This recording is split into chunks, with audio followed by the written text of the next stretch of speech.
My name is Elisa Saint. I was only 13 years old when I was sexually abused by my stepfather. It was sunny evening when my mother left was home alone so she could go to the market. I went to take a warm shower hour after she left, but when I came out the bathroom in my underwear I saw my stepfather Christopher sitting on my bed as if it was waiting on me to come out. As I stood at the bathroom door shocked, I suddenly saw something in his pants front poking out. Dad, what's that poking out? I asked. He quickly grabbed my pillow to rest it on his lap, then he said, "It's nothing, honey, it's just my zipper." He went silent after that while admiring me. "What are you looking at, Dad? You keep staring at me," I asked. "Sweaty pie, it's just that you've grown up so fast." I stood there without knowing what to say to him or how to even react, but what he just said, so I begged him to leave my room so I could put in the rest of my clothes, and from the look on his face I can tell that he's getting upset by what I said to him. He stood up, then walked over to me. I got so scared while walking backward until my back bumped into the wall. He grabbed my hair from the side as I screamed out in pain, "No, Dad, you're hurting me." He didn't care enough to stop. He then started to take advantage of me by grabbing my breast. I tried to pull away, but I couldn't since he was gripping my hair tight. Christopher, my stepfather, dragged my hair so hard I fell on the floor. I started crawling on the floor in trauma and fear while he pulled his pants down along with his underpants. He held my feet with his hands, then bring me where we were before. "No, no, no," I cried.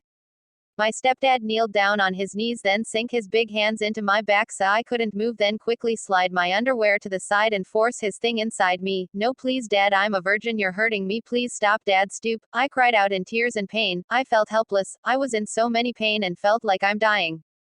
My stepfather didn't stop until he was finished with me. He got off the floor to put on his clothes back, then walked out my room, closed the door without saying anything to me or see if I was okay.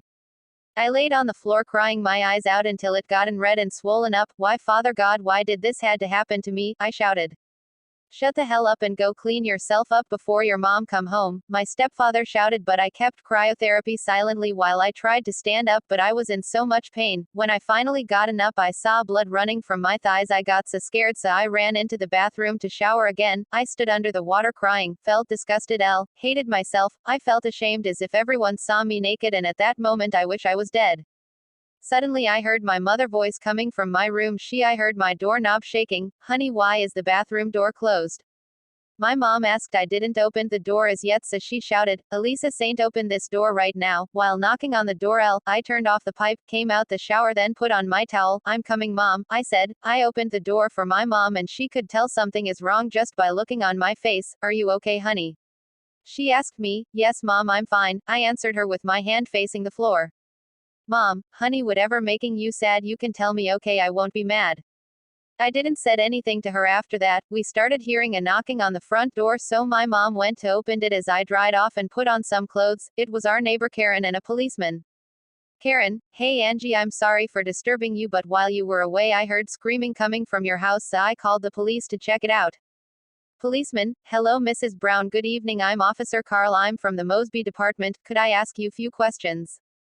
As soon as he said that, my stepfather went to the door. "Mom, sure, come in, you can ask as much questions as you want, we have nothing to hide." The policeman asks my mom if she knew anything about the screaming, if everything good at home, if her husband and daughter get along. My mom responded and said no, yes, and absolutely. After Karen and the policeman went away, my mom came back to my room. She saw me with a gun pointed at my head while saying, "I am sorry, Mom, I love you, but I can't live like this. I just don't want life no more. No, honey, please don't do this, baby, please, we love you very much. Just put the gun down," she said. "Mom, you won't understand what I'm going through. I hate myself and you probably won't believe me if I tell you what's wrong," I said to her. "Mom, honey, just put the gun down. Let us talk about this, baby. You can tell me anything. I will believe you. Just don't pull the trigger." I put down the gun, then told her everything. She started crying, then hugged me. "I'm very sorry, honey. I'm sorry for not protecting you. I'm sorry for leaving you here with you," she said to me with tears coming from her eyes. My mom went to confront him about it, but he lied. "You're such a monster, Christopher," Mom said. At that moment he got really mad at her and attacked her. He beaten her really bad, but I couldn't take it no more, so I took up the gun and went to their room. "You sexually assaulted me. You're such a monster, and now you're abusing my mother. You motherfucker, you've crossed the line now," I shouted while pointing the firearm at him. "Christopher, what are you going to do with that? You're too weak to shoot me, or even weaker than your stupid mother." At that moment he messed up. Before he could said anything else, I gave him 5 shots, maybe more. Karen heard shots fired from our house and called the police officer again, but 2 to 3 came this time.